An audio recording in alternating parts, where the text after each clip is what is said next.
கர்த்தருடைய பரிசுத்த நாமத்துக்கு ஸ்தோத்திரம். நம்முடைய ஆசீர்வாதத்தை தடை செய்யும் காரியங்கள் 15.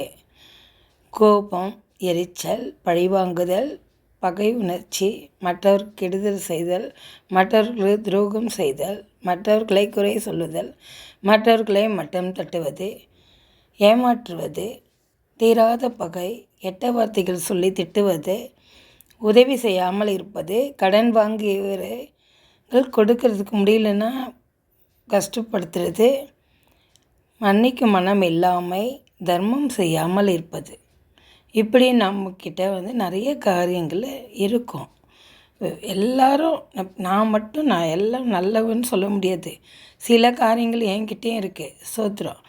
அதில் நம்ம அதை வேண்டான்னு நம்ம தடுத்து அதெல்லாம் விட்டு நம்ம விலகி கர்த்தருக்காக நம்ம வாழும்போது ஆண்டவர் நம்முடைய ஆசீர்வாதத்தை தடை செய்கிற காரியங்களை நம்ம விட்டு விலக்கி எல்லாம் நமக்குரிய ஆசீர்வாதத்தை நம்மக்கிட்ட வரும்படியாக ஆண்டவர் செய்கிறார். அதுக்காக ஸ்தோத்திரிக்கிறோம், நன்றி செலுத்துக்கிறோம். நம்மக்கிட்ட இந்த சில கோபங்கள் இருக்கலாம், சில எரிச்சல்கள் இருக்கலாம், மற்றவர்களுக்கு குறை சொல்றது, இதெல்லாம் இயற்கையாகவே இருக்கும். அதெல்லாம் நம்ம விட்டு விலக்கி போகிறதுக்கு நம்மளை கர்த்தர் உதவி செய்வாராக. இந்த வார்த்தைக்காக ஸ்தோத்திரம். அனைவருக்கும் இதன்படி வாழும்படியாக அன்புடன் கேட்டுக்கொள்கிறேன். நன்றி, வணக்கம், ஸ்தோத்திரம்.